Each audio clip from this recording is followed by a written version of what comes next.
Mana tentang berzikir, misalnya ya Hayyu ya Hayyu ya Qayyum ya Qayyum ya Qadim ya Qadim ya. Saya tidak pernah mendengar dalam hadis-hadis Rasulullah SAW seperti itu, tidak ada ya. Saya simpulkan, zikir itu segala aktivitas yang menjadikan kita dekat dengan Allah Subhanahu wa taala. Allahumma antas salam wa minkas salam tabaraka ya dzal jalali wal ikram. Ada asmaul husna di situ? Ada kalimat Allah, astagfirullah, astagfirullah, astagfirullah. Ini sepanjang bertanya tentang bagaimana tentang berzikir, misalnya ya Hayyu ya Hayyu ya Qayyum ya Qayyum ya Qadim ya Qadim ya. Saya tidak pernah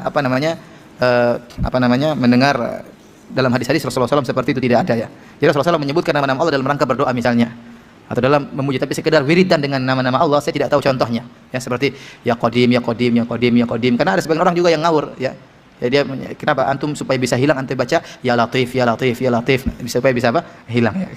Sampai ada ini kejadiannya saya diceritain waktu kemarin ke Jogja. Ada ustadz yang ceramah, dia selalu gitu, ya Qadim ya Qadim ya Qadim ya Qadim. Akhirnya ada teman yang tegur, dia jengkel sama ustadz ini, Ustadz, antum dari tadi ya Qadim ya Qadim, kita lagi di Polres ini, jangan di Qadim. Pengajiannya di mana? Di Polres. Di Polsek tadi, di Polsek ya, bukan di Qadim katanya. Bolehkah al-asmaul husna kita jadikan zikir setelah salat? Misal ya Rahman ya Rahim 33 kali dan seterusnya. Apa itu zikir? Supaya kita pahami dulu, apa itu zikir kan? Setelah kemudian kita paham maknanya, kemudian baru kita bisa simpulkan. Zikir itu segala aktivitas yang menjadikan kita dekat dengan Allah Subhanahu wa taala, yang mengingatkan kita dengan Allah Subhanahu wa taala.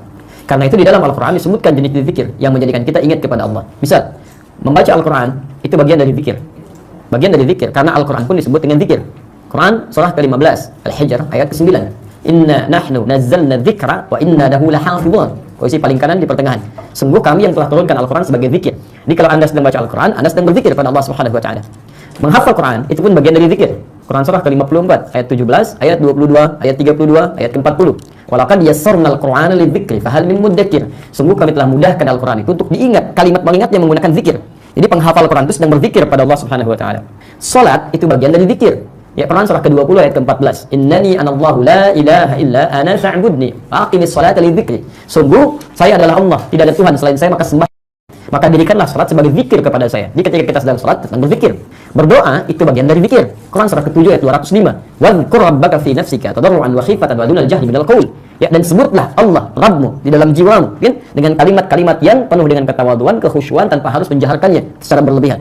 Jadi ketika Anda sedang berdoa, Anda sedang ingat dengan Allah Subhanahu wa taala. Termasuk tadi amalan pasca salat yang Anda tanyakan itu pun bagian dari zikir. Karena itu disebutkan langsung di Quran, surah ke-4 An-Nisa ayat 103, posisi paling kanan di pertengahan. Fa idza qadaitumus salata fadhkurullaha. Maka jika Anda telah tuntas mengerjakan salat, segeralah berzikir kepada Allah Subhanahu wa taala. Nah, bagaimana cara berzikirnya? Kita akan lihat. Ditunjukkan oleh hadis-hadis Nabi SAW. Tadi kan zikir itu bisa baca Al-Quran, kan? Bisa menghafal Quran, bisa berdoa, bisa juga menggunakan kalimat thayyibah. Bisa kalau saya urutkan dengan cepat, misal saja. Baik. Dan di sini nanti fungsi al-asmaul husna bisa ditempatkan sesuai dengan fungsinya. Misal, kita turunkan Nabi SAW ketika beliau selesai mengerjakan salat, maka zikir pertamanya adalah istighfar kepada Allah Subhanahu wa taala. Anda temukan di hadis Muslim nomor hadis 591. Maka diucapkan kalimat astaghfirullah, astaghfirullah, astaghfirullah. Allahumma antas salam wa minkas salam tabaraka ya dzal jalali wal ikram. Ada al-asmaul husna di situ? Ada kalimat Allah, astaghfirullah, astaghfirullah, astaghfirullah. Kemudian turun lagi, misalnya hadis Muslim, hadis yang sama nomor hadis 593. La ilaha illallah wahdahu la syarikalah, lahul mulku wa lahul hamdu wa huwa ala kulli syai'in qadir. Teruskan lagi, misalnya hadis Muslim hadis 597. Sebutkan subhanallah, subhanallah, subhanallah, alhamdulillah, alhamdulillah, alhamdulillah, Allahu akbar, Allahu akbar, Allahu akbar. Masing-masing 33 kali, kan? Kemudian setelah itu terdapat Rasulullah SAW kemudian membacakan ayat Al-Qur'an. Ya, ayat Al-Kursi itu, ya, Al-Kursi, Quran surah Al-Baqarah ayat 255, posisi paling kiri di pertengahan. Nah, temukan di An-Nasai misalnya bagian yang keempat halaman 99. Setelah itu beliau teruskan membaca 3 surah yang terakhir, ya, Al-Ikhlas, kemudian Al-Falaq, gitu kan? Kemudian An-Nas. Itu didapatkan di hadis riwayat Abu Daud nomor hadis 1523. Kemudian setelah itu beliau berdoa. Nah, ini di antara contoh doanya ada di Ibnu Majah. Nomor hadis 925. Ini yang paling pendek. Allahumma inni as'aluka ilman nafi'a wa rizqan thayyiban wa amalan mutaqabbala.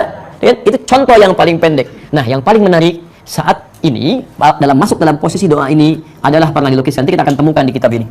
Kita akan bacakan. Adalah pernah seorang sahabat Nabi kemudian berdoa pasca salat itu memohon kepada Allah Subhanahu wa taala, menyebut al-asmaul husna, membuka dengan nama puncak tertingginya. Disebut asmaullahil a'zam. nama-nama Allah yang paling tinggi, yang jika dibaca dengan nama-nama itu, maka nanti kalimat hadisnya, doa segera dikabulkan, permintaan akan diberikan. Maka dia bermohon kepada Allah, ya, Allahumma innaka antal ahad as-samad alladzi lam yalid wa lam yulad wa lam yakul lahu kufuwan ahad. Allahumma inni as'aluka an taghfira li. Terdengar oleh Rasulullah SAW dikatakan pada orang ini, dari mana kamu tahu doa tersebut? At-tadri, tahukah engkau? Itulah nama-nama Allah yang tertinggi. Idza du'iya biha ajaba wa idza su'ila bihi a'ta. Wa idza su'ila biha a'ta. Itu nama-nama Allah tertinggi, puncaknya. Kalau dimintakan di awal dengan itu, doa kamu akan segera dijawab, permintaan kamu akan dikabulkan. Maka silakan mengambil kias dari amalan itu, Anda boleh sebutkan. Bisa, tapi sesuai dengan kebutuhan kita.